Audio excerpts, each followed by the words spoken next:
it's Valentina Vazquez, and you're watching O Face Wrestling.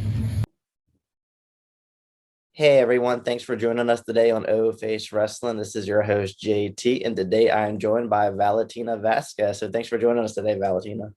Oh, no problem. Thanks for having me. Absolutely. So for everyone who's watching this, if you don't know already, I interviewed Valentina in person back in October.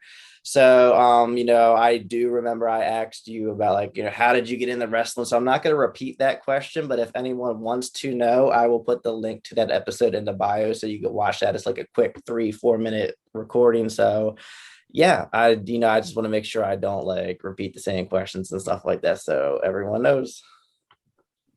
It's on-site interview. On-site interview. Yeah, you were my second one, and yeah, it was pretty fun. It was hallowed grounds at Goddesses of War, and that was a pretty fun event. I do want to talk a little bit about that event, but we'll get to that, in kind of the middle of the questions. But let's start with the first question I have for you. So, like I said, I already asked you how you got into wrestling and all that kind of stuff. But so when you first started training, tell me a little bit about where you trained and your experience and your thoughts about all the training and getting into the business.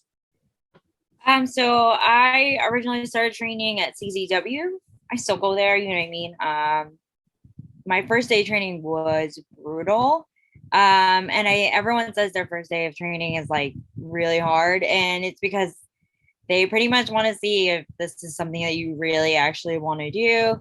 I remember rolls killed me, forward roll, back roll, forward roll, back roll. It's I kept doing it over and over again, and I was like, oh my god, I'm gonna die. Training, there is a lot of training in wrestling, and I also think it's something some people get wrestling almost immediately. There were some people who went to training and they were already good as soon as they got there, and they were new people. And then there's other people who take some time. Everyone's different. Everyone learns things differently. I wish I was one of those people that wrestling came so easy to that I do. Oh yeah, I'm great at this. But yeah, especially going to CZW with so many people who are there, they're there to become such prolific wrestlers. These people want to be the next best thing that comes to wrestling. So it's a lot of trying to prove yourself that you're good and worthy to be there, and almost everyone is. So I think a lot of people when they first start training have this mentality they're not good enough, and I don't think that's true. I think if you can go to training and be there, you pretty much are, you know what I mean? You bust your ass. And oh, we can curse, right? No, you're fine. You can curse. Okay. You bust your ass, and throwing yourself on a ring hurts no matter what. So I think if you're going, then good enough to me. I know other people are weird about it, but I think if you're going and this sport is hard, and then you're good enough to me. Exactly. It's just crazy. When it comes to training, to be a wrestler, all these little things that a lot of people don't think about actually do so much of a toll on your body. Like you said, the rolling, how many people are going to watch someone roll and oh, that looks so hard. You know what I mean? And even running the ropes, I've had plenty of wrestlers tell me they get bruises on their backs just from running the ropes. All these, the little standard things that you see in wrestling, it all hurts. And Yeah. Just all the stories I hear, it just reminds me back when I was in middle school. I don't know if you had to do it too, but I know it was pretty standard for to do the mile run once a year. And every time I would do the mile run, the whole next day I would be so sore, all my bones ached and everything like that. I would always take a nice hot bath, but it's just it's crazy. And like you said, when it comes to some people pick it up instantly and some people don't. Yeah, I do feel that there are the people that take a little bit longer. Then there's some people just it's just not necessarily for you. I remember this kid when I was younger, he played baseball with me and he played each and every year, and just every year he was just bad. We always felt so bad for him, but we're how do you you do this every year? Some people just don't have that that I don't know if it's a mentality thing, or I think my coach used to say an athletic bone, he didn't have an athletic bone, stuff like that. But in wrestling, it's I feel like you don't necessarily have to be the best wrestler to succeed. It's about like the entertainment aspect. Like you can be a good promo and you could succeed. You could be a character and you could succeed. And that's what kind of like a lot of the fans like. They like the characters. I feel like that's the thing that attracts you more than anything. Like I always like to use The Rock as a perfect example. Like he goes up there and raises his eyebrow and everyone goes nuts, and you just did it. But yeah, like it's a pretty interesting business. It's a lot of hard work, but like there's so many different elements you can bring to it to succeed at the end of the day. Yeah, I agree 100%. I think they call it flavor of ice cream. Someone always has like a different thing of calling it, but my trainer, preacher, one of my trainers, he would call it flavors of ice cream. So everyone has a different flavor of ice cream. So that's kind of what wrestling is, right? Like you might be a big character, but your in-ring work is not the greatest. But because you have a character, like people attract to that. Or you might be a really great technical wrestler and people love that, or you could be a mix of both, and that's great too. I really don't think you need to be the best in-ring worker to get some, Attitude Era had a bunch of people who weren't the best workers, but they were great characters and they got big off of that alone. I think if you have confidence in yourself, and I'm talking to myself too here, if you have confidence in yourself, then you can go anywhere, really. Yeah, confidence is key with anything. Like if you don't have confidence in yourself, I feel like it's almost impossible to succeed. And it's funny that you bring up the flavor of ice cream thing. I don't know if it's like a New York, New Jersey thing, but it seems like a lot of the wrestlers that I've talked to that wrestle, like for like Titans and all, like bring it up. I heard it from Kaya McKenna at first, and then I heard it from Riley Shepard. Now you, it's just like, is that like a thing like in New York that y'all kind of like? My trainer, he also said like, I've heard a few people say it, so I think it might just, I heard something else, but I forgot what it's called. It's very similar, like it's very similar to that metaphor. Gosh, but I don't remember what it is, and I was like, oh, I like the flavors of ice cream better because it makes more sense, right? Like if you think about it, you have your favorite flavor of ice cream, so do I. So to me, it made such sense. But I know there is different way. Maybe it's a tri-state thing. I would have to ask someone else. I'm pretty sure if anyone who got trained at CCW Preacher were there, they know it. H2O kids, they know it, I don't know about Damian Adams. I don't know if he says it, but CCW, H2O are like right there, and a lot of people are coming out of those two schools. So it makes sense that that's a lingo for us. Somebody there is preaching that, and I like it though. It makes sense. Like it's like the best way to kind of explain things, because you're right. Like we all have our own flavor that we like and prefer, and in wrestling there are so many different types of, like every promotion is different. I feel like I've been to a few different indies and they all have their kind of like style, and like, which is why like I personally prefer the Goddesses event, because I like, I'm a big fan of women's wrestling, and that's what they do there. And, I like the diversity and the different characters, and it's not just the same, type of thing. Like it's, you have so many different, characters. You have the demonic characters, the girls who look like the models, and then you have, the tomboys, and you have everything. And I think it's great. And it's really entertaining at the end of the day. Yeah, I agree. I love Goddess. They have like a bunch of different girls that work there, and they all have their own spin on things. Mm-hmm.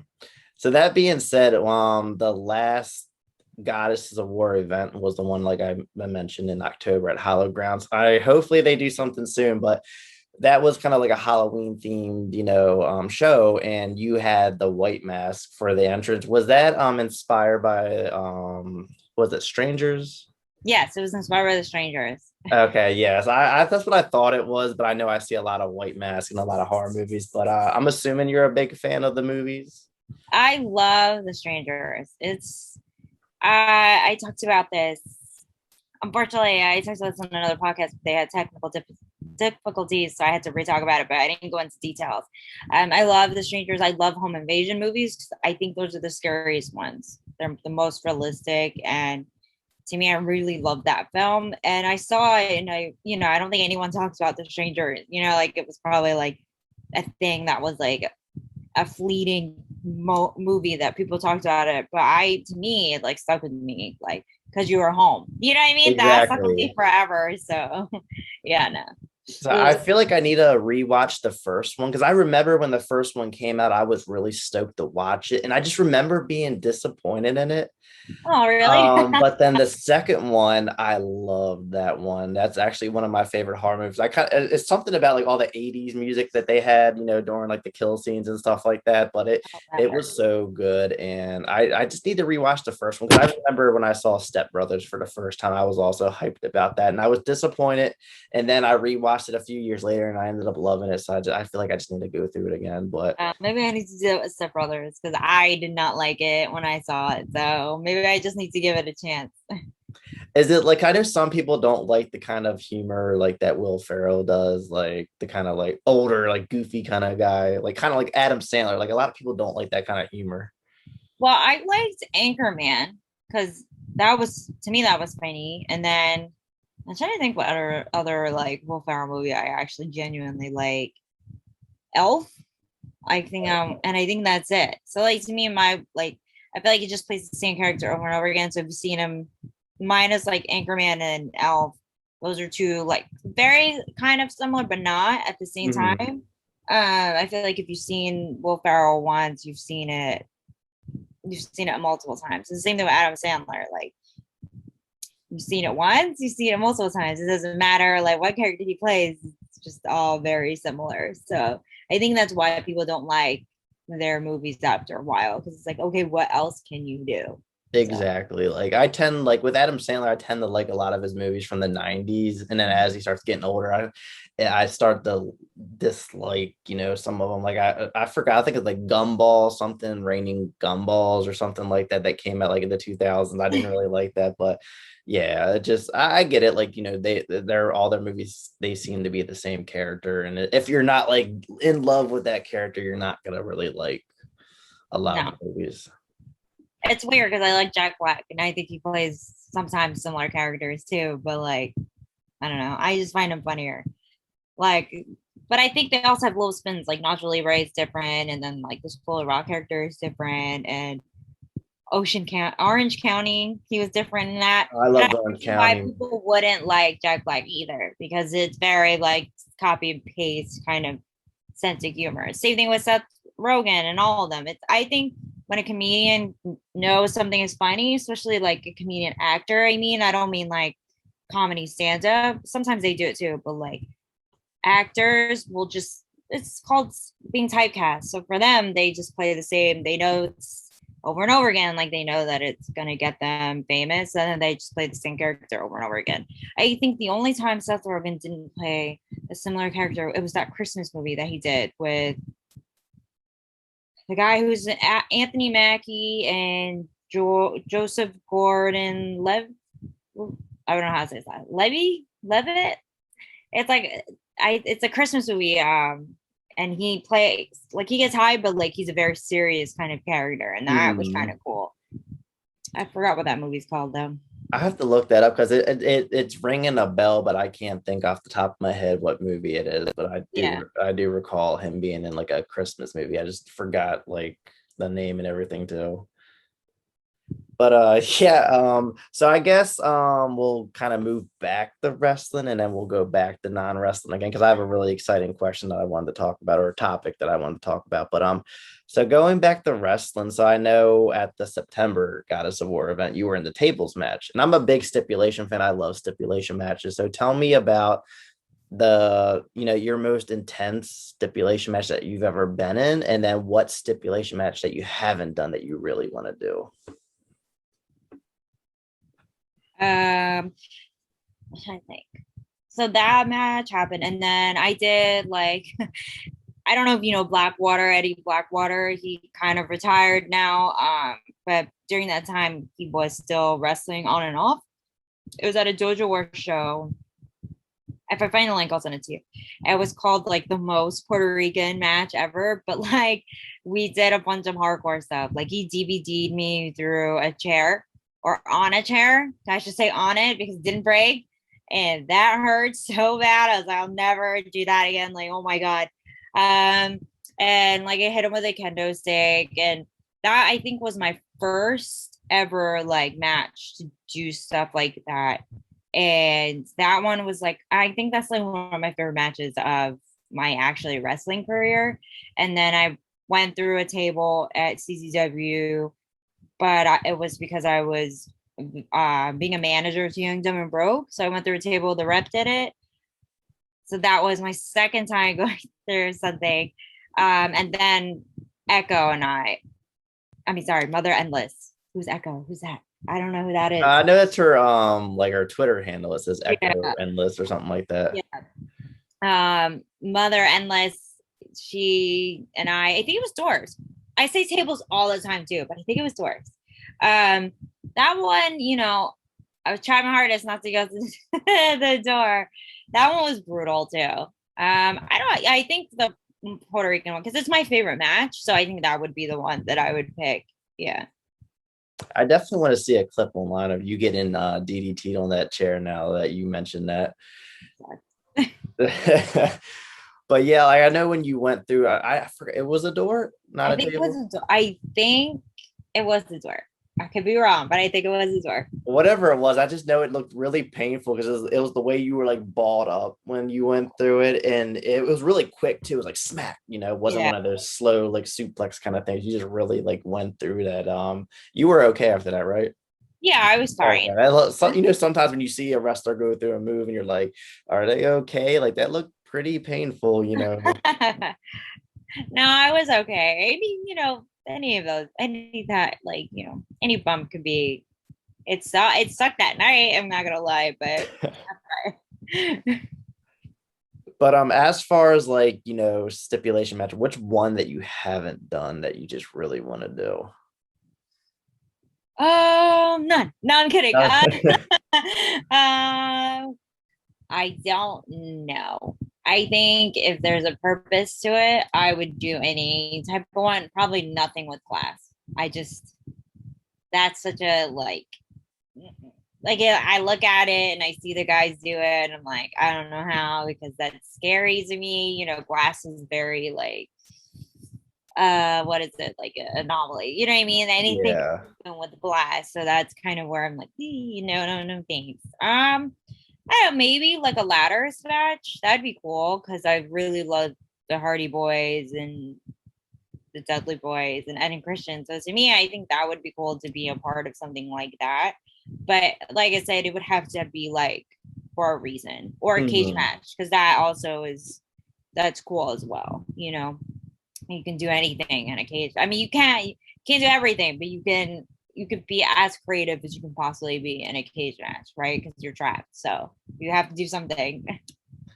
And I feel like a cage match always like tells a good story, especially if it's like a really like bad blood kind of feud. Like it just always kind of takes everything to that next level. And every time I, think of a cage match, I always think of, Kane debuting, when he came out at I don't know what pay-per-view was that, because it wasn't Hell in a Cell, because that's before they started doing it, whatever pay-per-view. And then I always think, of course, Mick Foley getting thrown up by the Undertaker and stuff like that. But like I love cage matches, and it was really cool getting to see a cage match for the first time at the Goddesses of War event. That was like really intense and stuff like that, and just seeing like it get set up and all, that's pretty cool.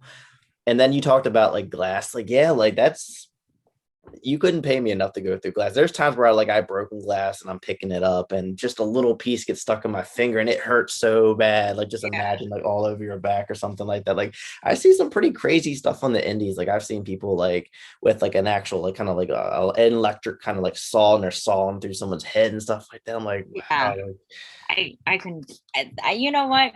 Like, good for that. Like, I'm glad that they do it, and I'm glad that's the thing that they're really good at. But I don't know if it's just, it's not for me, like, and I know it's no shade to them, because I think people think that's like super shady when you say stuff like that. And no, it's just being honest. Like, I don't have maybe the willpower. Is that, like, I don't know if that's the right word, but I'll use that for right now, for lack of a better term, to do something like that. It just seems like to me I would start chickening out, and then that causes you to have like real serious problems, right? Like, you have to either commit to it or not. And to me, I feel like in that instant I'd probably chicken out and then seriously hurt me or someone else. So it's better to know your limits before agreeing to stuff. So yeah, like I'm glad that they do it and they're really good at it and they make sure that everyone's okay.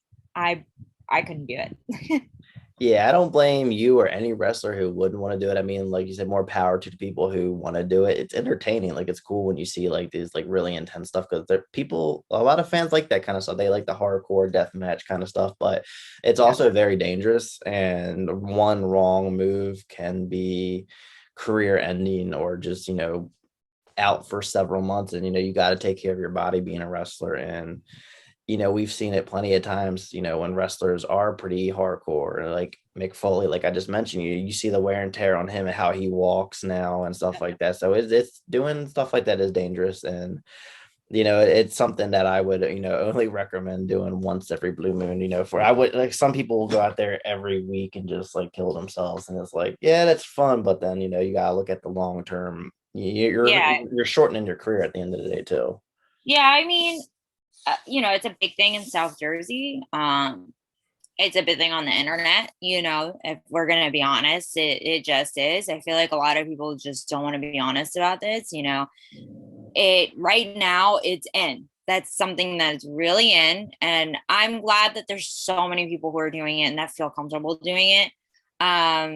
But yeah, it's just, I don't know if overall it's worth it in my career, and some people have to see it that way as well. Like, is it worth it for their career? If you want to be a deathmatch wrestler, that's great. I'm not gonna discourage you into doing it, but some of those guys would. I've seen guys say like, don't do it. Yeah, I'm doing it, but I wouldn't recommend other people to do it. And that's just, but people say that about wrestling, right? So like people say about wrestling all the time, like, oh, I do it, but I wouldn't recommend anyone to do it. So I get why people want to do it, right? Like, Mhm. and it's understandable and it's cool, and getting that fan reaction is awesome. So I can see it as being very addicting as well. Exactly. And like like I said, like you said, it has its fan base and stuff like that, but it's just it, you get that. I feel like it's also kind of like you get that like buzz and you get that like you get the attention. And I think because that's the one thing too, like about wrestling, that one match, that one moment can really make someone's career. Mm. Especially when it comes to hardcore stuff, like that really took like Stone Cold to a new level when he was bleeding down his face when he was in the Yeah. sharpshooter, when Becky got her nose busted. That took everything to a new level. So I understand like the whole, well, if I do this really crazy thing, boom, like I'm gonna get all these bookings and stuff like that. So I understand that aspect too. Like, I indies wrestling, like there's a lot of different, wrestlers out there. There's thousands, and you got to make yourself stand out sometimes. And I understand like why some people would want to kind of go to, take themselves to that limit. Right. I mean, it's true. There's some old school wrestlers, my trainer including, who would say, don't do anything stupid that you think will get you over. But it's like where the climate is right now, like that's it. Yeah, exactly.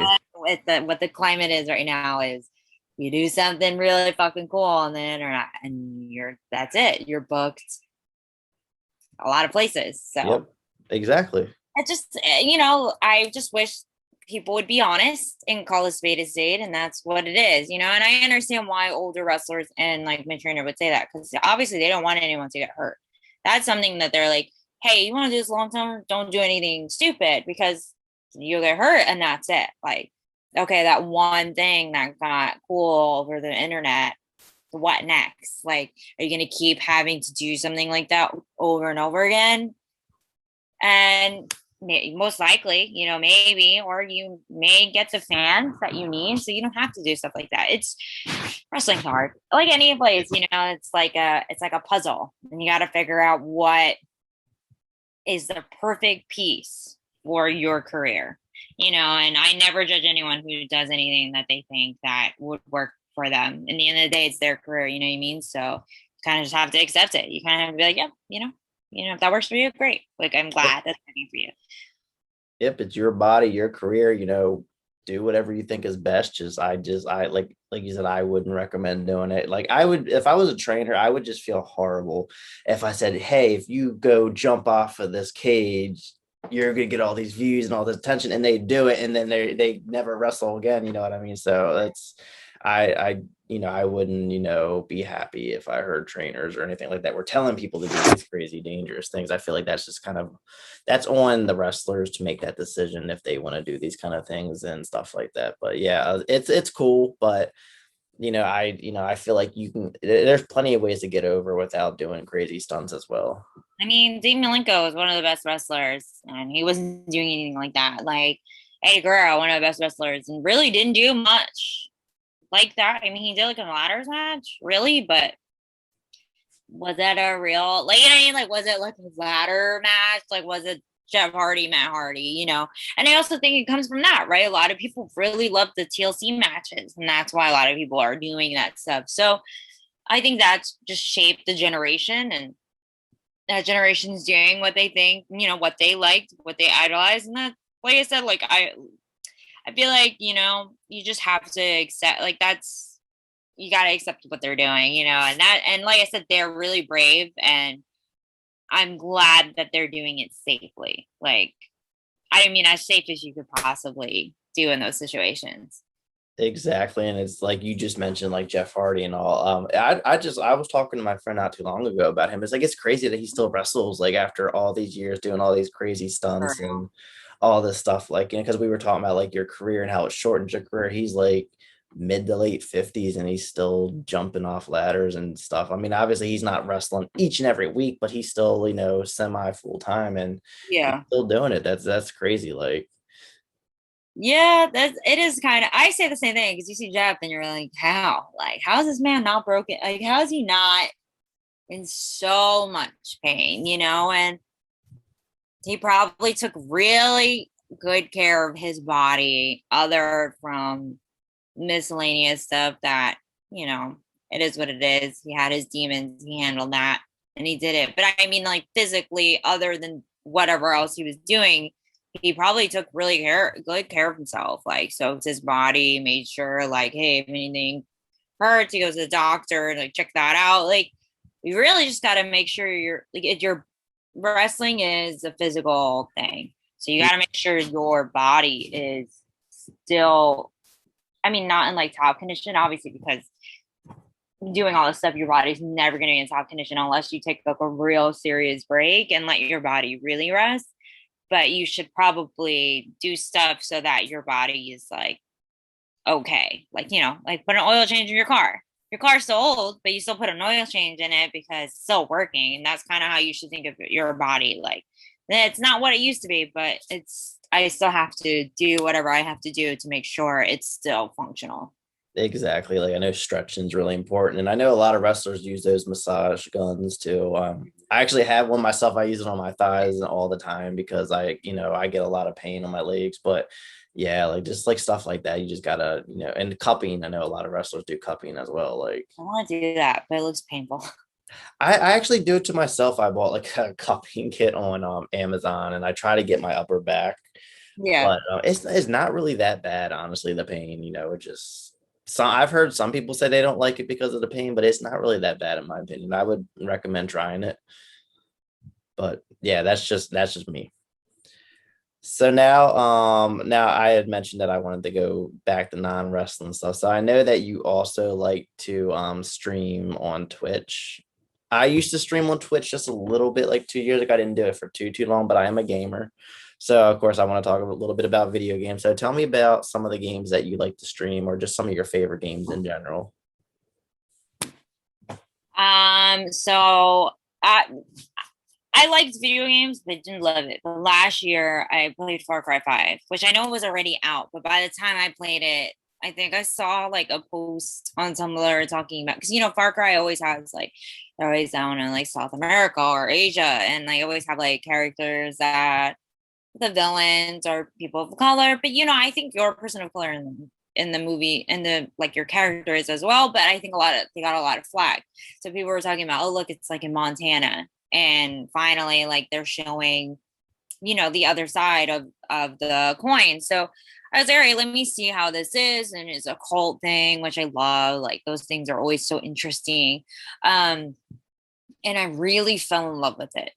That game made me go like, oh, I really like I was playing almost every day. But I was literally like some days like not going to training just so I can play the game because I loved it so much. And it I was also really, was it last year? It was the year before last year, I should say.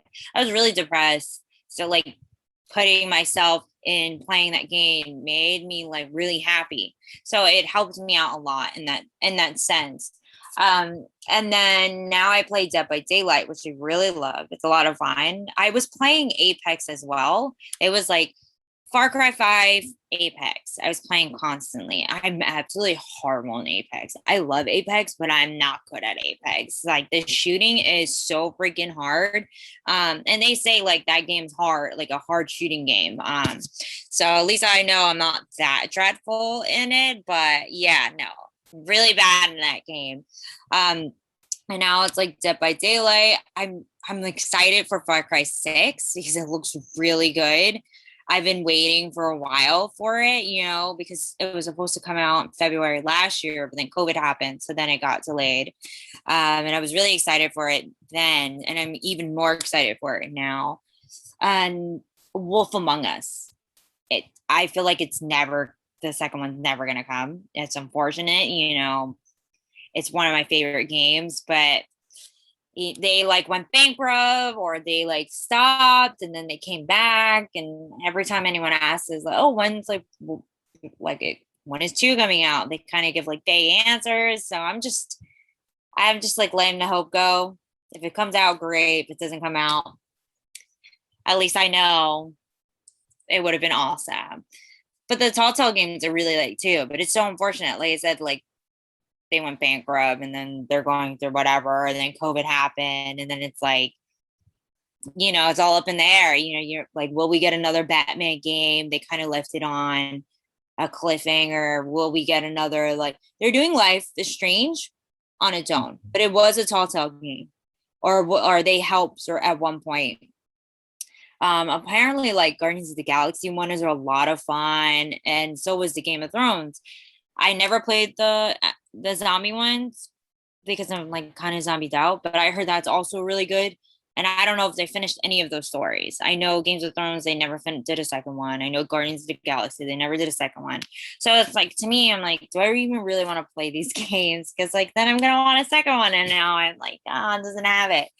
But yeah, Telltale games are easy to play. So I like easy games.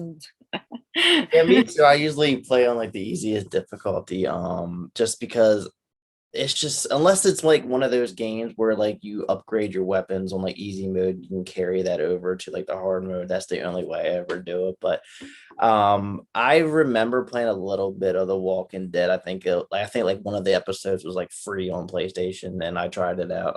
I couldn't really get into it, to be honest with you. I did want to try Game of Thrones because I am a really big fan of the TV show, but I never, just got it. I don't know. Far Cry, I do want to get into. I never played any of the Far Cry games, but everyone I know who plays it just like raves about it, and I eventually want to get it. My friend, I think she said she has the 5th one. She says she'll let me borrow it. So when I'm done, I'm playing Mass Effect now. So when I'm done that, I might borrow that and try that out because it does look pretty fun.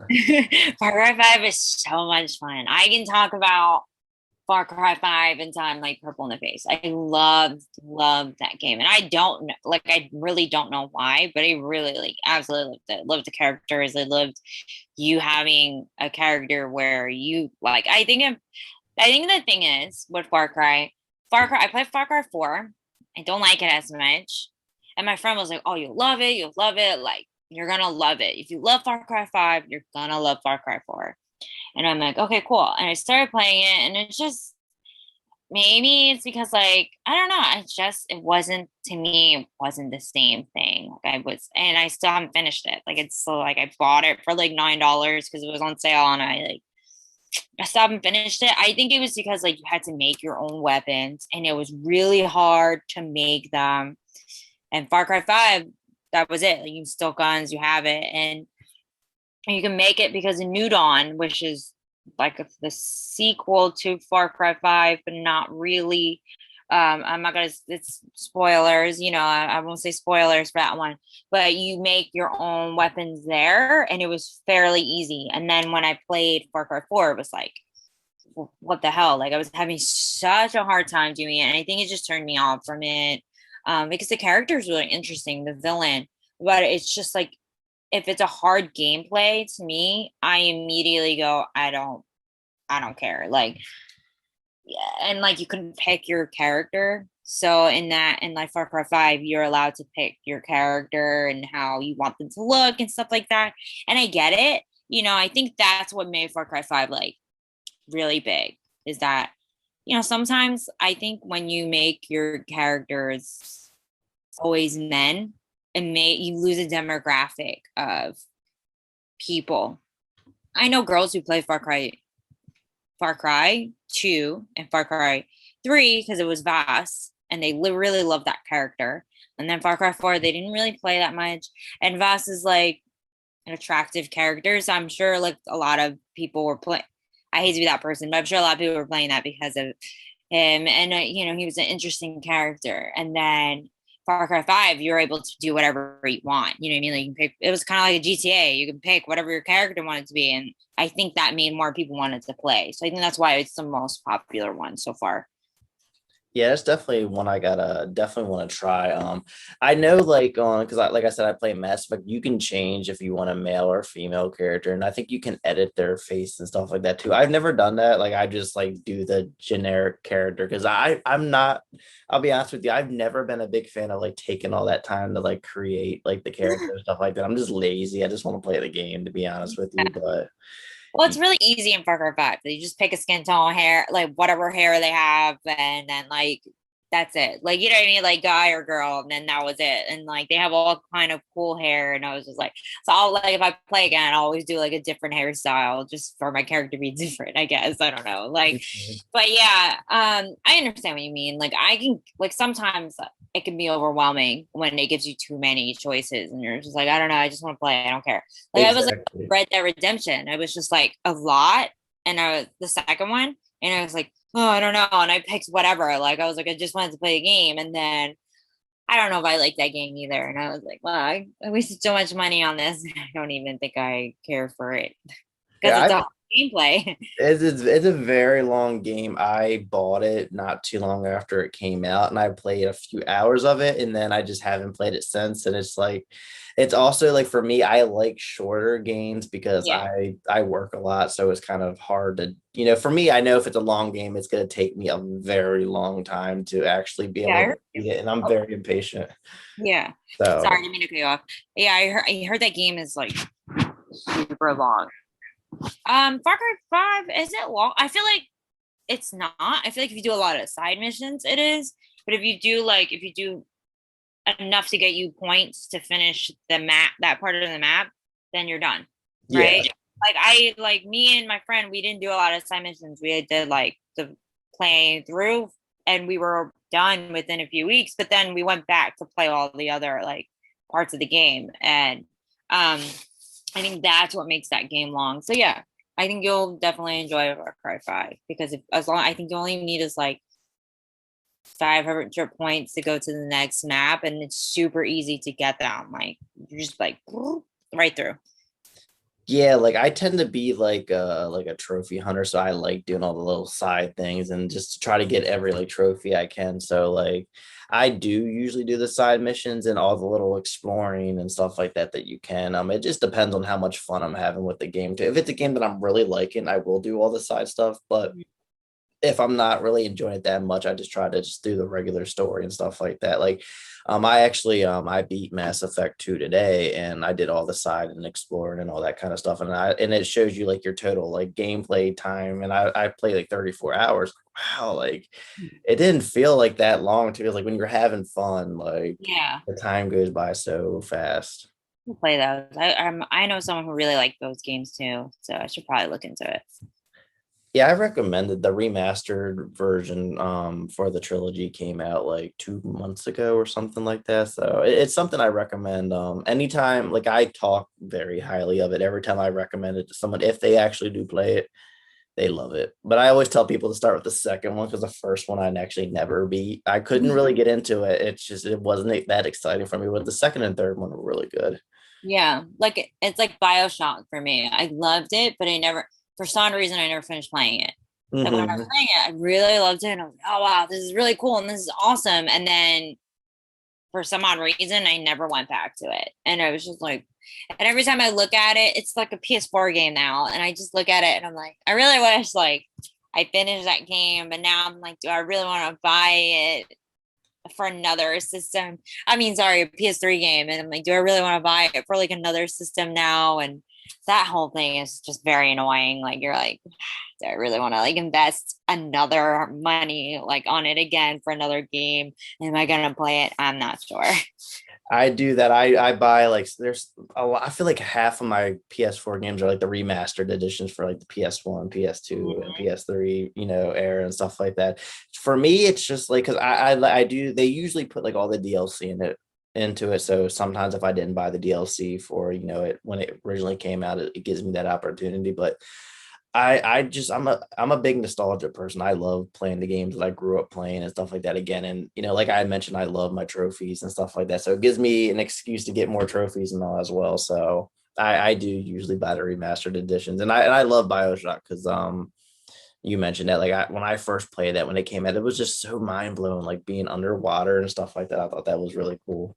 Like I have it and I still haven't finished. I don't know, because I still have Tomb Raider that I never finished either. And that's like, and I really love those games. So to me, it's like I wish I had more time in the world to do other stuff because I probably would have like finished that game, but like working almost lately, almost a 50-hour job, then trying to wrestle and then playing video games. That's why I haven't streamed in a while because it's like a lot of juggling and it's like, what do I do now? Do I take something out? Do I go to sleep? Do I do this? Do I hang out with this person? Do I go to bed? And it's like a lot of juggling and it's like, let me take this out, but then I have to put this back in. Yeah, that's a lot. Exactly. Yeah, I totally feel you there because I have a lot of games that I played like a quarter or halfway through, and I just couldn't get back into it just because I work so much. And then even when I like have a day off, sometimes I'm so burnt out. I just want to lay on the couch and just watch TV or something like that. So It's like yeah, the mindless TV. You're just like, I don't even care. Like it's just I guess I'm glad you get it because there's some people who are just like, what? Like it's like I don't even want to do anything. I just want to like put the TV on and not really watch it, but it just be on kind of thing. Like mhm. I'm just laying here and just like in my own world. Like I'm watching it, but it's like not something that like I need to put in a lot of thought. It's just there to be on. So like, yeah, I get it 100%. It's like I don't even want to play a video game. Like I don't care. Like, yeah.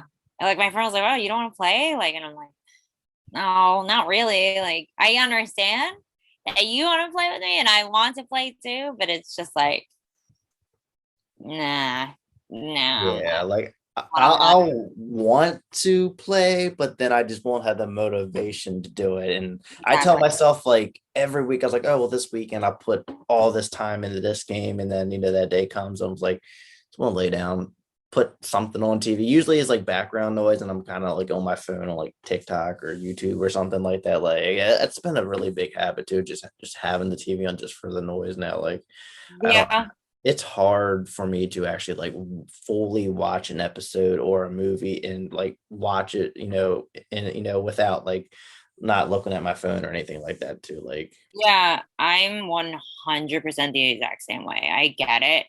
If I'm watching a movie and not on my phone, that means it really, really got me. You know what I mean? Like I'm really enthralled into it, and I can't remember.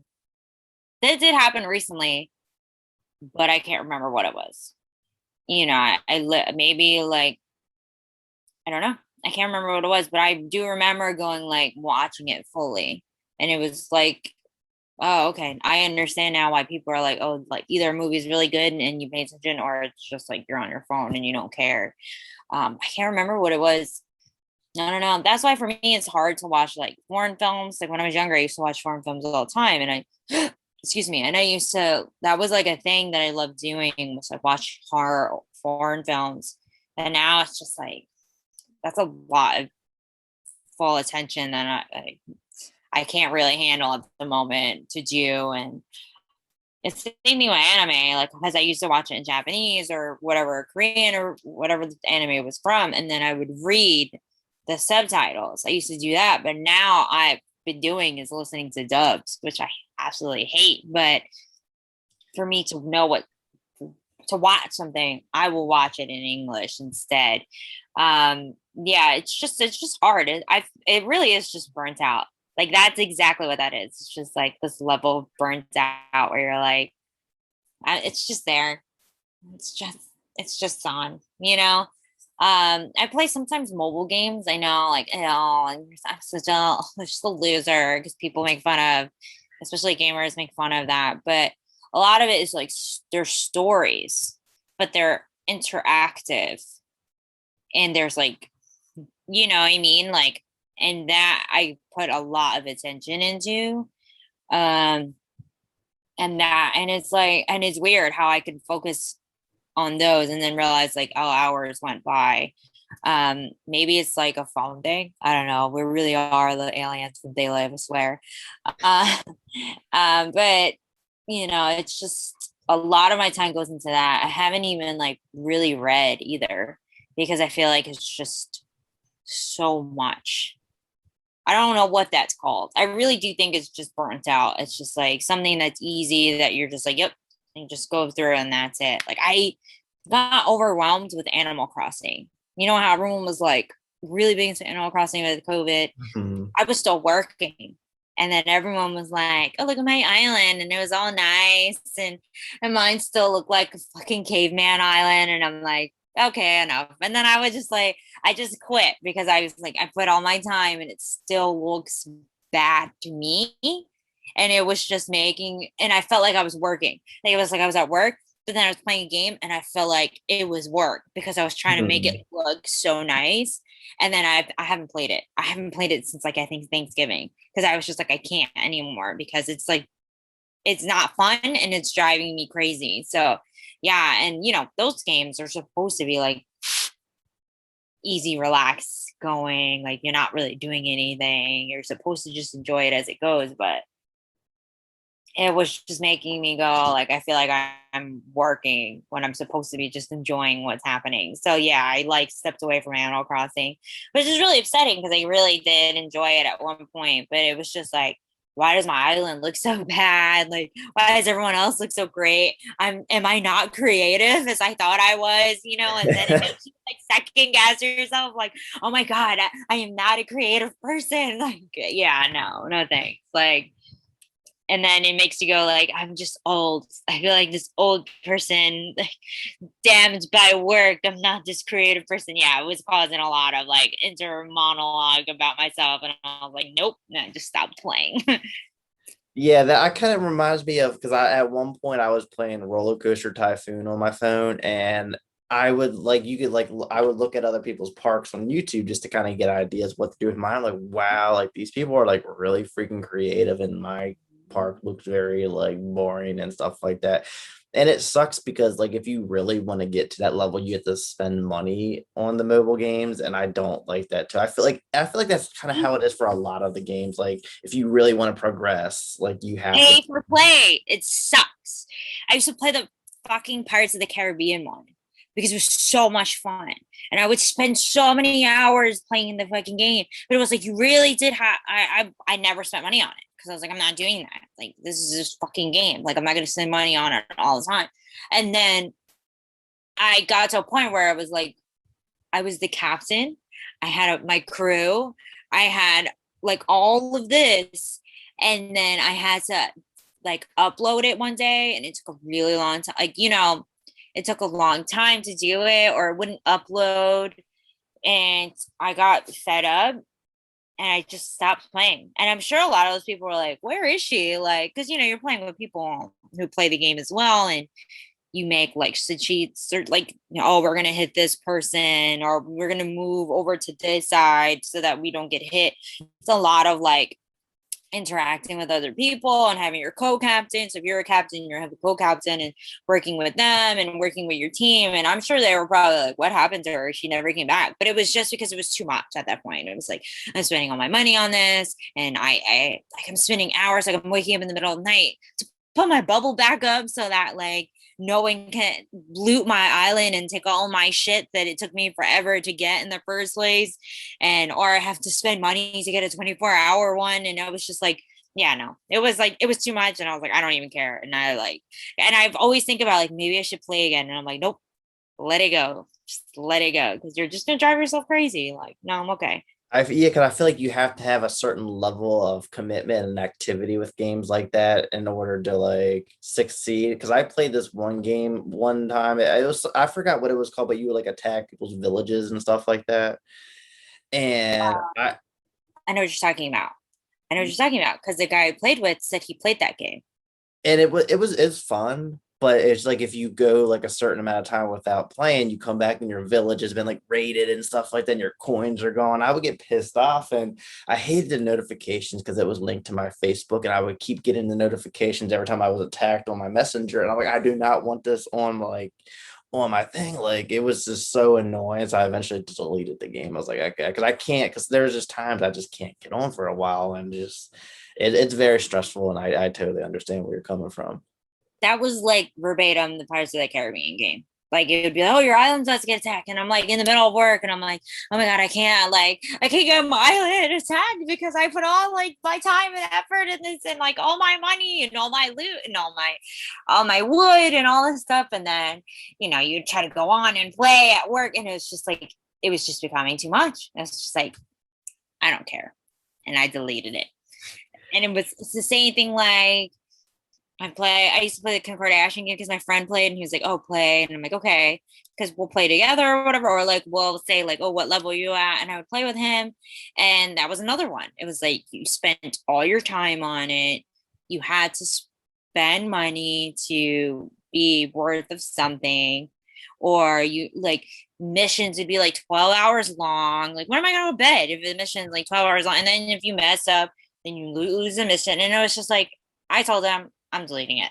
And he was like, yeah, me too. Like, it was just like, it becomes so much. It just becomes like, I think people who make mobile games are so fucking out of touch sometimes because it's like, who is going to be able to focus that much time on that? Like, on those type of games where it's like, it's a strategy game, right? Like, who's going to have I don't know about the Kim Kardashian game. I don't think that's a strategy game. I think that's where that is. But they went through the strategy game like mentality as well, where you're like have to spend all your time on it, your money on it, do this, that, and a third. And it's just like, hell no, like that's just too much. Like it's just too much. It's like you gotta have no fucking career. You gotta have like just pay attention to that, and that's it. And it's like I can see why people get addicted to certain things because that it asks for your time all the time. So it's like, no, I'm good. I'm fine. Like, I don't need it.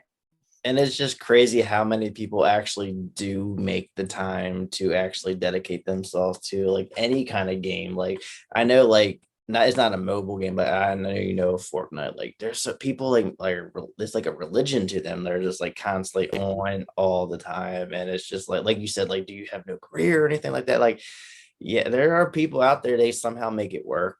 Yeah. You know, I'm horrible at Fortnite. I played one time, someone like blew me up, and I'm like, how? Like how did that even happen? I don't understand. Like I was just making a house. I don't know. I don't get it. Like I don't get it. I don't know. I saw a video on Twitter. And there's a computer guy. You can hear the clicking, and it was like super fast. Like he built. I'm like, how is this? How is that fair? Like he's like click, click, click, click, click, and he built this whole thing and blew up someone. And I was like, that's guy that causes me anxiety. I'm not playing this game because I'm just gonna get pissed. I'm just like, fuck it. I'm not good at it. I'm gonna get pissed off and I have to play it. And that's probably exactly what happened with Fortnite. Well, Apex, I can at least have some sort of defense to myself, but that one is just like nope. It's just like, there's no, what's the point? They're so good at it.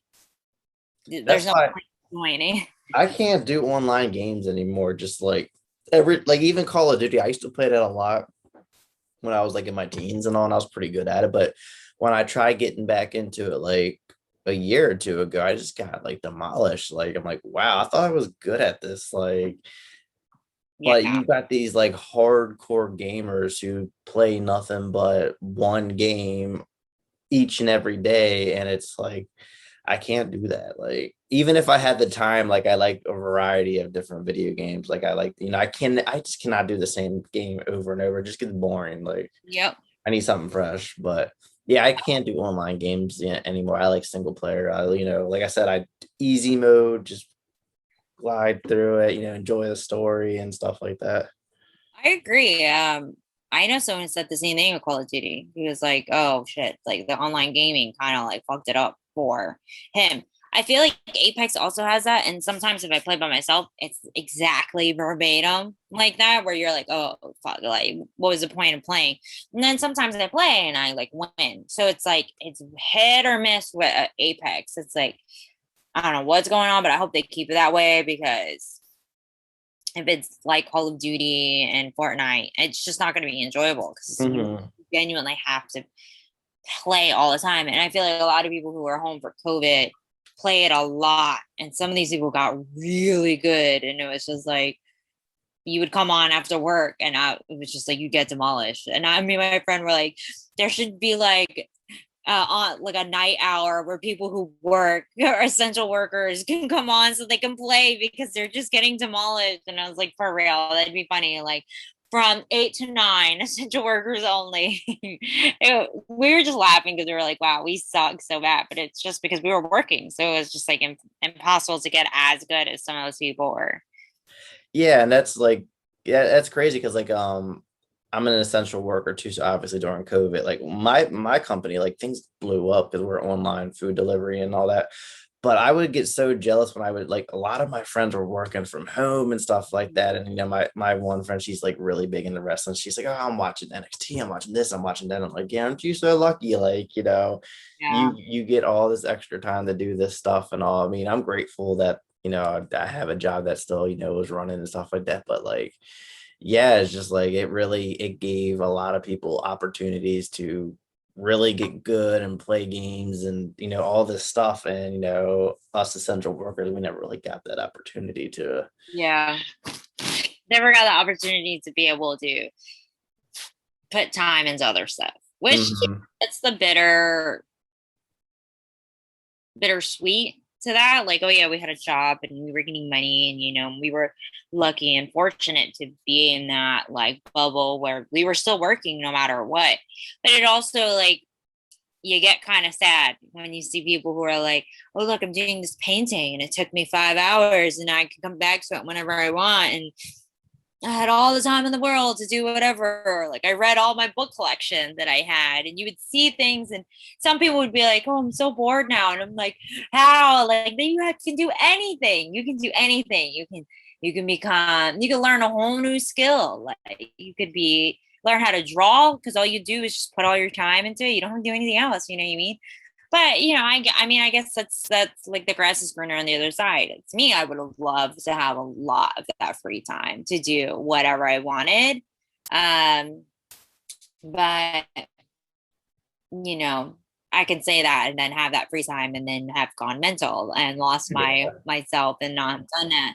But I feel like working so much, I feel like I feel like there is something else. And that's why we're so burnt out because we worked so much.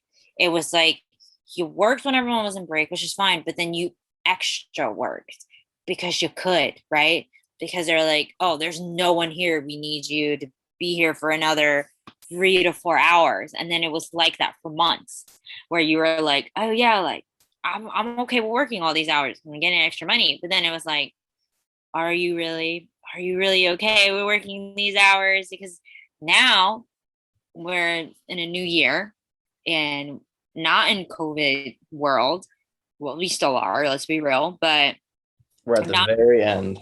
not in COVID world, but we're burnt out because we did all of this stuff the day like last year, and we worked all these hours last year, and we worked, we like, I don't know, if you woke up at 8 in the morning, stay all the way until 9 o'clock at night, almost every day. That's a lot. That's like 50 hours, more than 50 hours a week. And that's a lot to like do. It's a lot to do. And it's like, when do the essential workers get the break? And the answer is never. Like, you know what I mean? Like, there's never going to be a time where it's like, oh, you guys can take off for 2 months now because you guys worked so much when no one else was. There's never going, like, ultimately in the end of the day, we're never going to get that break that everyone else got. And I think a lot of people, that's why you're seeing a lot of people not working anymore, because they're just so burnt out, and they're not working these places where they're getting treated like garbage. And it's very unfortunate, because it's like, I think that's what it is. It's like, oh, I'm watching TV, but I'm not really watching it. Like, I'm just here, like, living my life, like, not wanting to do anything right now. And it's because it's a genuine burnout. And I feel like a lot of people are not going to realize it until they're in that situation. Exactly. Like, it just, people don't understand, like, when you have those types of jobs, it's not like, oh, you have a day off and you're fine. Like, it really lingers and stays with you as long as you're doing it. And like you said, that's the whole thing about essential job. It's essential regardless, pandemic or not. Like, if you work at a hospital, there's always going to be people who are coming, getting sick, getting hurt. If you work, people always need food. So if you work in the food industry, people are always going to be coming for food. Like, it's what we need. And it's good and bad, because obviously, like, we're essential, we're always going to have that job and that security, but then at the same time, we're going to be constantly working and being burnt out, and it sucks. I like, not at the job I have now, but I was working at a warehouse where I was like 60 plus hours a week, and it took up my whole life. I was burnt out. And then when I left there, I was kind of in and out of jobs for like 6 months. And that's actually when I started this podcast, because I was like, you know what, I got this time, I'm going to try something new and experiment and stuff like that. So I did have that little break, but then now that I'm working a lot, and then with the podcast and this and that, it's just, oh my goodness, like you said, it's burned out. I feel like I record, I work, I sleep and eat, and that's kind of like it for me. Like, and I get into video games when I can, but yeah, like it really, it drains you, and it just doesn't go away, honestly. No, it's weird, because I feel like a lot of us who are essential workers, we're not talking about it, because how can we? Like, what are people? Oh, you had a job, and that's kind of like what the reaction is. But it's like, yeah, but a lot of us were all overworking, because a lot of people, once again, they were either get COVID, so then you had to cover their shifts, or it was a lot. I was genuinely working by myself for, I think, a month, where I was working double shifts, because stores were closing early. So it was like I was coming early in the morning, and I was staying until late at night, late when the ending shift was, and then you had to wait until everyone was gone. So that added an extra, what, half an hour after the fact that you were there supposed to leave. Then to drive home, if you don't live close to home, there's another like however many minutes of your being out and not being home and relaxing. And I don't think anyone's ever really going to talk about how like people like that are burnt.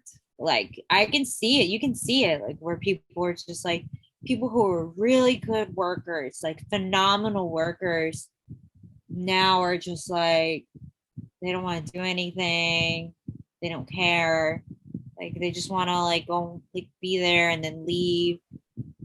And I think it's because of that, where you, like, people were just like doing so much and then not getting the opportunity like other people were, where it's like, okay, but I have to wake up every day and go to work, and hopefully get home and before the gas station shuts down, or I'm screwed until tomorrow morning, like stuff like that. It just seems like no one's going to talk about it because it's like, how can it sounds like we're kind of ungrateful for that. And it's like no one's ungrateful for having a job, but let's be real here. It wasn't like working your normal job. It was working like you're in a pandemic and you got to work like that.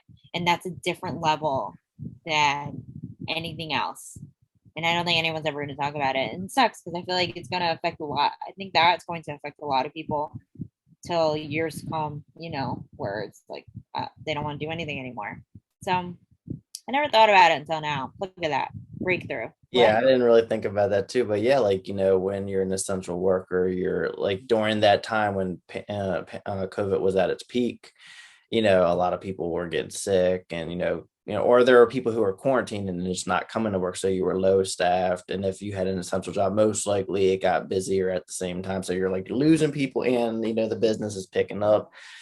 And it's just it does a lot on the mental, and I think the mental really affects you being burnt out and stuff like that too. It isn't always just a physical thing, that you could be mentally burnt out. And when you see like all these other people getting these breaks and stuff like that, it kind of it drains you even more, because it's like, wow, like why can't I get that break and stuff like that? Because I know like with the unemployment, like it was like there was like an extra kind of like bonus to the unemployment to help people out. So it's like people were like living pretty good and not working, while like essential workers were still working. And it just like it did a lot on the mental, seeing like everyone else kind of just not going through all that. Because like I know a lot of people, like I feel like a lot of people didn't give enough credit to the people working in the food business, because I know it's like, oh, the people at hospitals, think about them, thank you so much, but like what about us too? Like we're putting food on the table for you, and like we're not getting credit, so that kind of sucked too.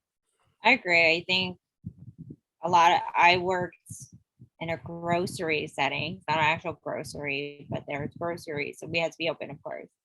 And I agree. It feels like it was like a week, and then it was like, okay, everyone else. And I get it.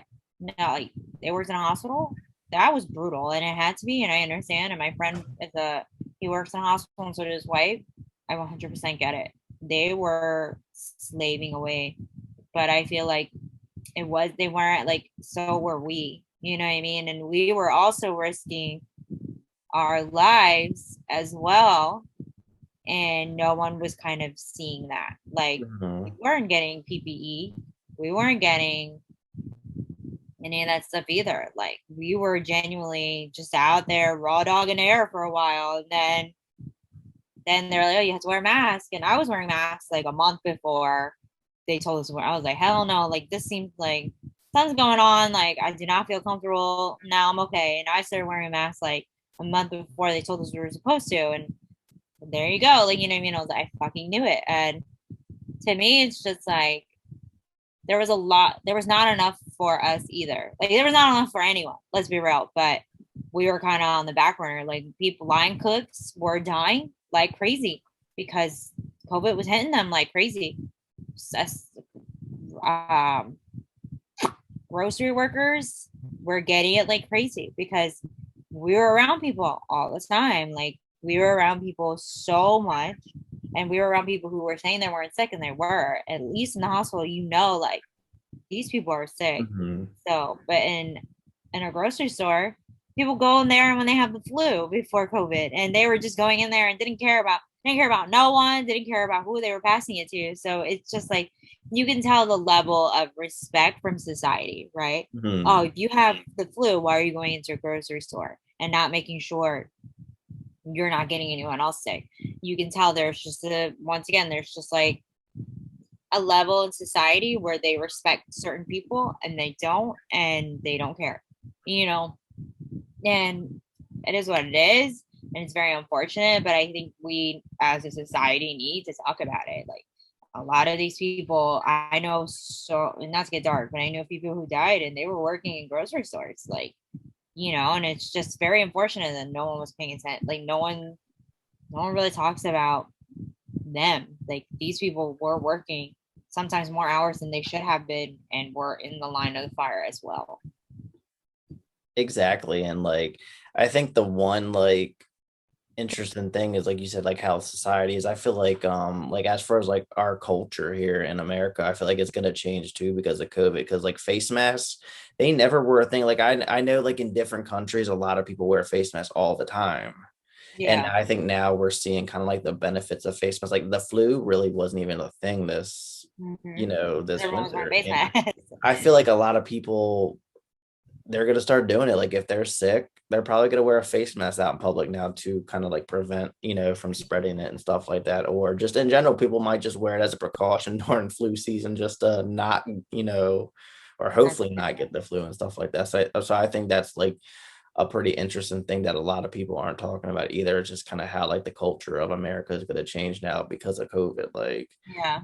we all like no one had face masks like when this started. So and I remember how hard it was to get face masks at first. And that was the thing, is like it's mandatory to wear a face mask, but how do I go out and get one, and stuff Yeah, like because there that. were psychos who were buying all the freaking masks at one point, and that's why they did that. Like, oh, you don't have to wear a mask, so that they don't take everything. And it was too late. They already did. Like, it was. They already did the thing.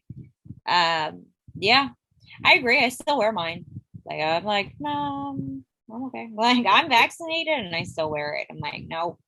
Well, it's still mandatory for me to wear it at my work, but I still wear it out in public too. Because here in Maryland, like a lot of people are still wearing the mask, even though they lifted the face mask like thing like over a month ago. Like, and I just feel like I don't want to be one of the very few people like in the grocery store not wearing it. It's like Yeah, so because it's kind of weird because you feel like people are judging you. You're I like, yeah, like look at that person. Like I know I see a lot of things on TikTok too. People are using like politics, like oh, you could tell who's a Democrat and who's a yeah, Republican by who's wearing their mask or not, stuff like that. Like, because I hate politics. I'm not anything, and I don't want people to think I'm either yeah, more or. on one side. Yeah. Yeah. I mean, I feel like it's just until more people get vaccinated. I feel like if 70% of the state gets vaccinated, then I probably will be like, all right, cool. I probably won't wear it as much. But until then, I'm gonna still wearing it. It's summer now, but it's gonna be winter and everyone's gonna get sick. And it's like, Yeah. I I, haven't gotten a sinus infection since this whole thing. Like right in the beginning, I got really bad. I got really sick, and it wasn't COVID, but it was my sinus infection. It was like really bad, and I was like, holy crap! Like maybe I have it, and I got better like 3 days later because sinus infection only lasts like 5 days or whatever.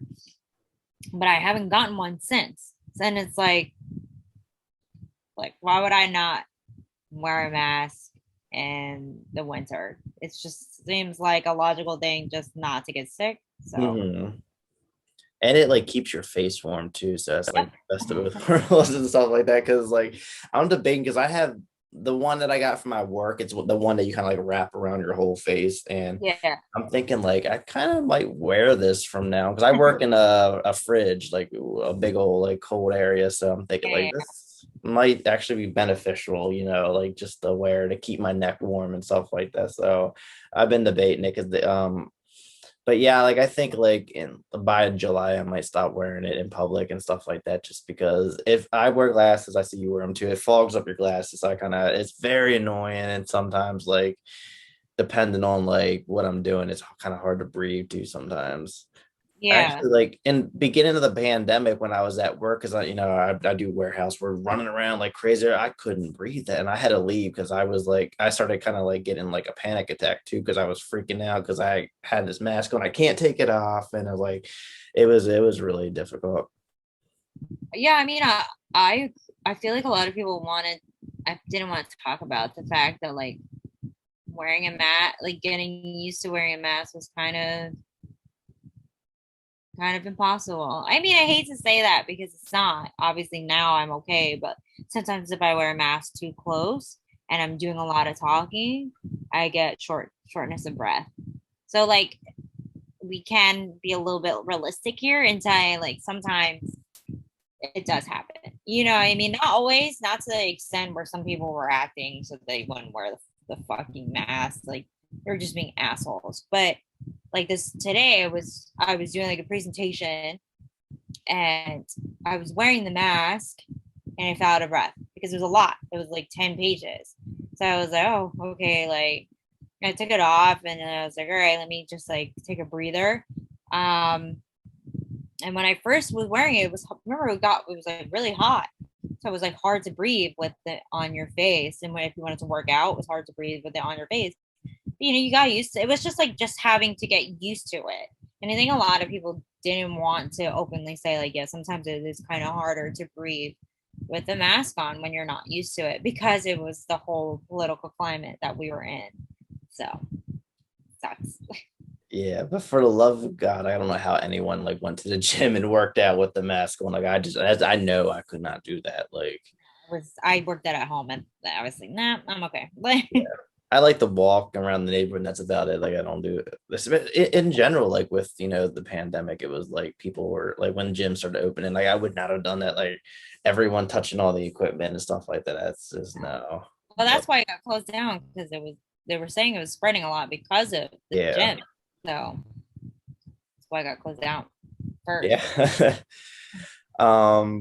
yeah. So I wanted to move on to the last and final question that I have for you. So this is back to wrestling. I forgot we were talking about wrestling for a long time.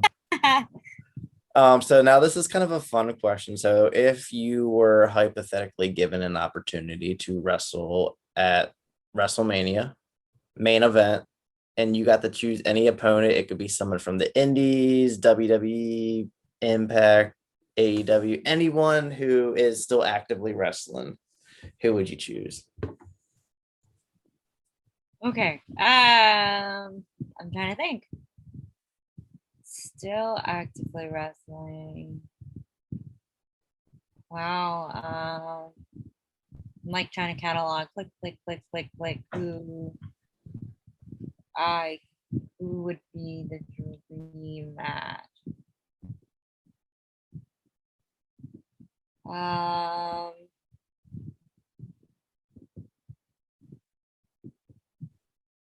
I wanted to say Samoa Joe, but he's not really actively I wrestling. mean, So you could pick him since he's still in the business, and I feel like he's still gonna wrestle, even though he yeah, came back to NXT, right? I saw that was Yes, I interesting. think he's gonna wrestle on like a limited basis, to be honest with Yeah, you. or there's so many people who are really good at wrestling, and they're like sporadically in wrestling now. Like Arcadia is really good. He only does a few stuff too. I don't know. I'll say Samoa Joe just to be like, because there's so many people that I'm trying to think, and I'm like, who would I wrestle? And I feel like people are like, you didn't pick a girl, but I um, think that's interesting because you're the first one to actually like pick a guy and have like want an intergender match at WrestleMania. I think that's pretty interesting. A lot of people either say Charlotte or Sasha, which are not bad choices at all, especially because I love yeah, Sasha. But they're not. yeah, I think that's a pretty interesting choice. I mean, there are really like, they're not bad choices, but I feel like that I guess if you were trying to be in WWE, yes, those would be the ones, or like Bianca Belair, who's really phenomenal. Like she's a really great wrestler. And like who was it? I really like, and she's on NXT right now. My brain.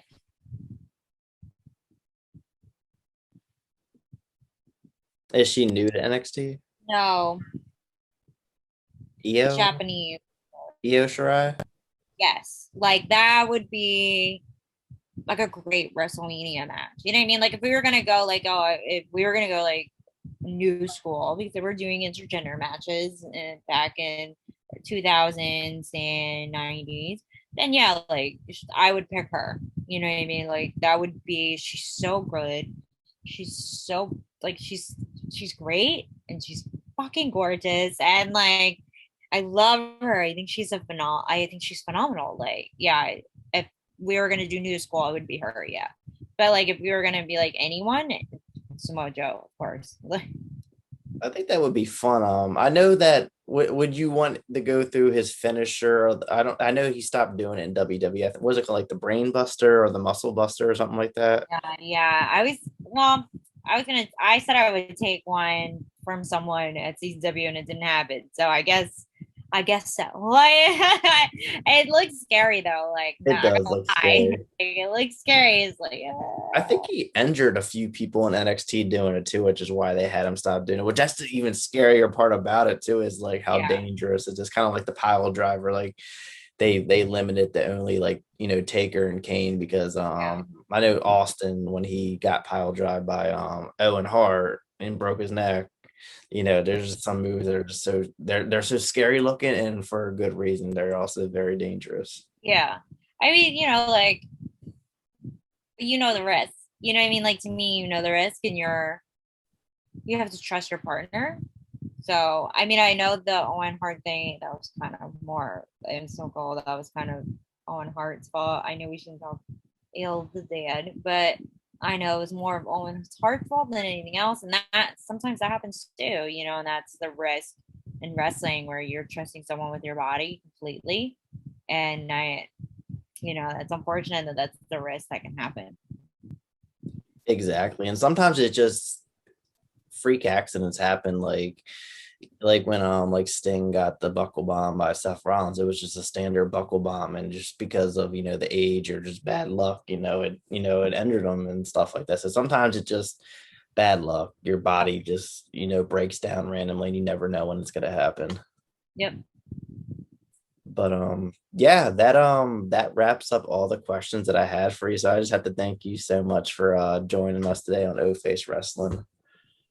Oh, no, thank you for having me. I know we kind of Absolutely. went all off topic for a little bit, but sometimes I guess I can be a gabber sometimes. That's fine. I feel like it flowed really well, and I mean I don't mind the episodes being long. If the conversation keeps carrying, then that it is what it is. Like it was fun and everything like that. And but yeah, like when I did the interview with you in person back in October, I definitely wanted to have you on the show and like an actual like long episode. I like to space everything out. I'm really OCD. I don't want to have someone like on the show and then on the show like 2 weeks later. I kind of like to space Yeah. everything out. So I've been meaning to do it for a while, and I'm finally glad that we got to do this because especially when I started seeing you stream on Twitch. I love, like I said, I love talking about video games, so I thought that was like a good opportunity to talk about video games as well. Yes.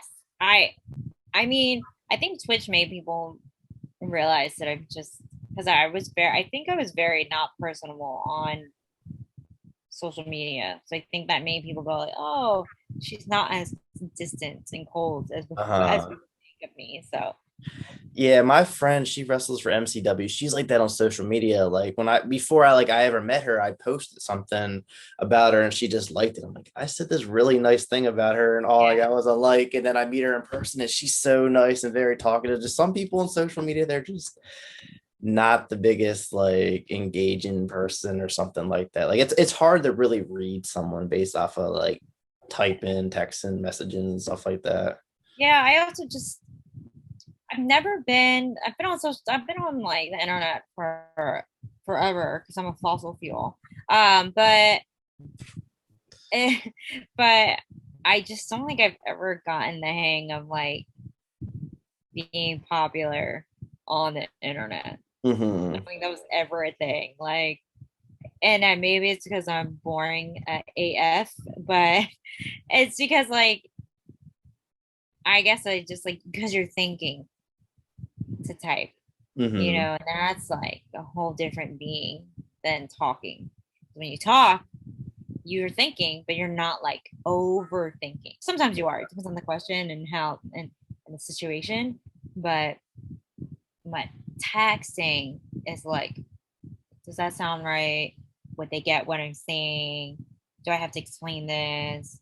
Fuck it, I'll just put a like that's it, and you're like, okay, Yeah. that's it. Like that makes my life easier, and I can move on. So yeah, Yeah, see, like me, like I'm really big on having people not think I'm like mean or anything like that on social media. So I always make it a point to like put like an LOL or like a smiley face or something so I seem friendly. Like, but that's yeah, just me. Like I'm not trying to be like Mr. Popular on social media. I just don't want people to think like have an attitude or anything like that. Cause I'm yeah. like that too. Like if someone like I hate when people type and they say K and that's it. Like, I hate yeah. that.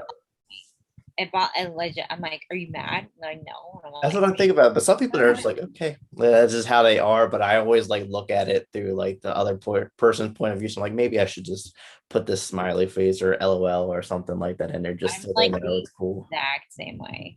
The exact. I'll put like an emoji, I'm like, Yep, just so you know, I'm joking. Here's like this funny emoji face that I'm doing. Yeah, I don't know. The internet's hard, dude. Like, exactly. I don't know what's. I don't know how to. I don't know how some of these people have like a huge following just off of Twitter, and I'm like, and they're like, oh, you have to be funny to be on Twitter, and I'm like, I think I'm fucking funny in person, but on Twitter, it's not gonna translate. Like, I'm not a fucking stand-up comedian. I'm very Hmm. sarcastic in person, and I can say jokes, but not online because I feel like it just falls flat. I just don't have a personality online, and that's whatever. Some people just don't have it, and that's not their thing. But and also it's the internet. Like, who gives? Like, it's all fake. Anyways, it's all fake. It's like followers are fake and all that's fake. It's just fake. That's how I see. Like, it's not right for this Hmm. business and this career. It's not. And like, realistically, it does make you move forward, but like, it's all fake. That's how I see it, and I think that's why I try not to put so much effort into it because it's like, this is not real. Hmm. You guys really don't care in a sense. This is not real. So I'm not gonna put my time and effort into trying to be like this internet sensation. I mean, it sucks for Twitch because you're like, yeah, I'm trying to be all this personal stuff, and you guys don't want to watch me, and I'm fucking funny, damn it. But like, but it's like, it is what it is. Like, I just don't know the algorithm. I don't know how to. I don't know when, and then once again, I'm doing it when I'm not burnt out. So it's like I'm not consistently on, and I think that's the main issue is not being consistently on. See, like I totally agree with you with everything. I'm actually trying to kind of like cut back on social media and stuff like that, just because of how, like you said, like how fake things would be on there and stuff like that. And there's always drama, and I just like it's kind of getting annoying, and I just don't really have the time for it. So, as good of a thing as social media could be, also could be really bad thing. So it's just like Yeah, it, I mean, you know. I don't want to hear everyone's opinion. I don't care. I don't Like, want to hear everyone's opinions, and not we all have our opinions, but I feel like it just doesn't always belong on the internet. that's exactly how I feel. Like, I don't know. I think Twitter made it that way. Twitter is bad. I think that like, even with like life, I remember when people would like tweet when they were watching a show. And if you were fucking at work, you'd be like, "Ah, I can't go on Twitter on my Yep. phone because like they're spoiling the whole fucking show. Like, and I'm recording it. Like, I don't have time to do it. So yeah, no, it yeah, I think Twitter is what caused people to be like that, to be an oversharer, to be like, I have to share my opinion on everything. Like, I can't scroll by and be like, you're an idiot and keep going. Like, it's just a constant having to share your opinion, it's just an overshare. And like, I feel like a few years from now, that will definitely change. But yeah, no, I don't want to be here. I'm okay not seeing it all the time. So Exactly. I was told by one of my friends that like Twitter is like the Gotham City of social media. Basically, like it seems to be very like acceptable to like tweet a lot, because I know on Facebook if you're like posting statuses constantly, it you look kind of like annoying, but like on Twitter it seems to be like socially acceptable to kind of like constantly update and post and talk oh, I about should post on everything. Facebook. What was that? Yeah, I should post on Facebook all the time. I post more on Facebook than anything I do because Yeah. I'm posting funny shit though. It's like I'll reshare it or I'll find something I funny. But yeah, I you're like to right. share Like, memes and Twitter, stuff like that. Yeah. yeah, Twitter is definitely like where it's acceptable to tweet every fucking hour of the minute, and it's like I don't get it.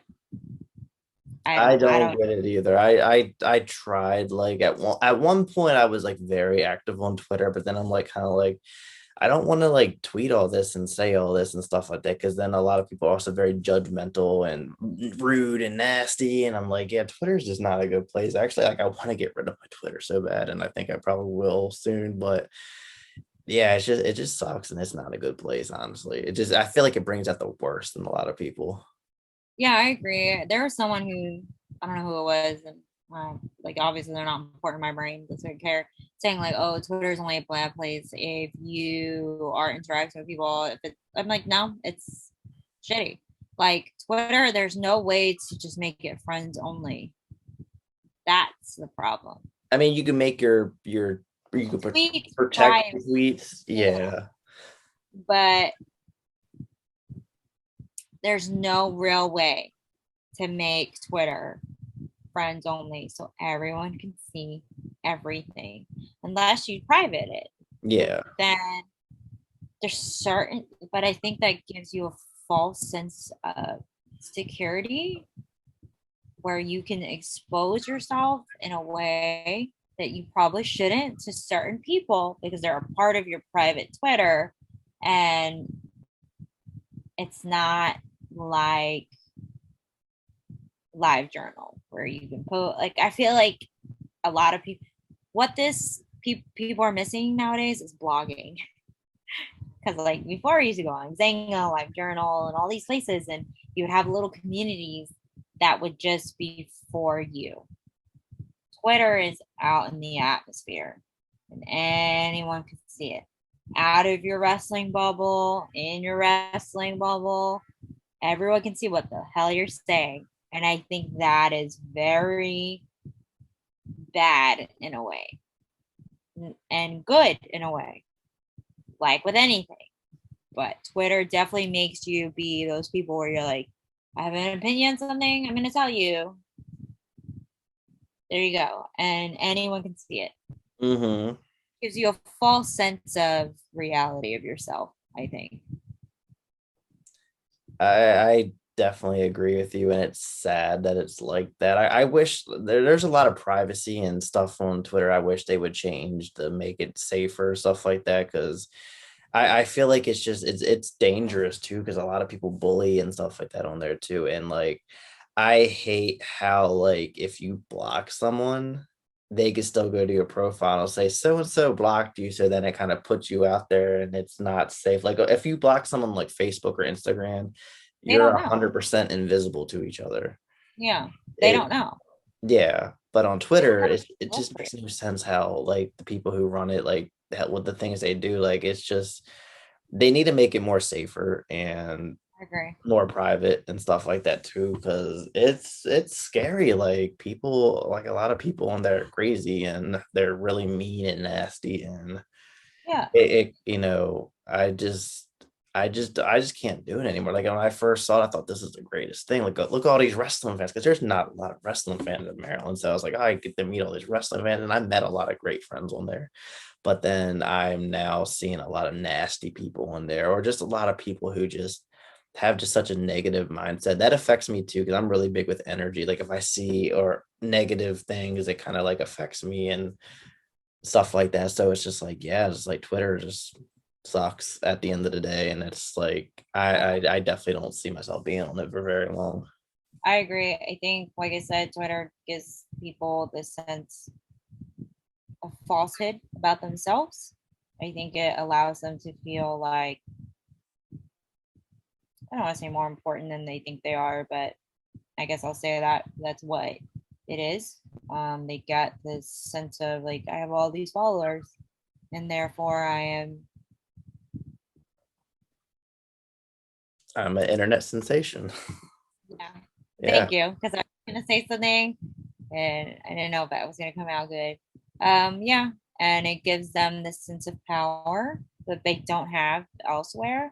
So they can be as mean, they can lie, they can act like they're holier than thou. And there's a few people out there who, in the scene as well, who have a big following. And yep, that's just like, yep, that's it. Like, you're just like, Mhm. wow, you really just, you're doing that. You're doing that thing. Like, and then it's just like, all right. So yeah, I think Twitter sucks. Yeah, exactly. You summed it up pretty well. But speaking of Twitter and social media, do you want to share your links and everything, your usernames and all that? Wow. Okay. So I probably should change my Twitter handle because it's like stupid and difficult, but someone had my Twitter handle name. So my Twitter is at Val underscore EN underscore Tina underscore. That's the same thing on Instagram, but after Tina, the underscore is a V. And my Twitch is breakwords underscore. I love me some underscores, baby. And I really think that is it. I don't really think I have anything else. I mean, I am on a podcast called Just Chillin', Just Chillin' Killin'. I think that's the right way. I don't want to say that's the wrong. It's not my podcast. I know I'm just on it quite often, so I don't want to say that. Yeah, okay. So if you put it in, it's called the Just Chillin' Network. But it's a lot of fun, and we talk about horror movies pretty much. I wanted to do a Castlevania one, but by the time we went to do it, Castlevania was out for like 3 weeks already. Kind of do well. The iron was hot, so I never did it. But yeah, I joined a podcast on that sense. I want to do my own, but I don't know what, so I have to think about it. Also, the juggling act will begin again. Exactly. I didn't know you were like really big into horror movies like that. I know we talked about strangers and stuff like that, but I feel like there has to be a part two where we just talk about horror movies because I'm big into horror movies. I could just go on and on for hours about that. I love horror films. But yeah, so all them links, Twitter, Instagram, I will have in the bio for anyone who wants to follow you. Also make sure that you all follow us or give us a sub on YouTube, follow us on Facebook, Twitter, Instagram, and TikTok. Thank you all for tuning in today at O Face Wrestling. And thank you again, Valentina, for joining us today. Thank you. Oh, I also forgot my YouTube, but whatever. I'll just give it to you. I'll put the link to the YouTube as well. Thank you all for tuning in. Bye.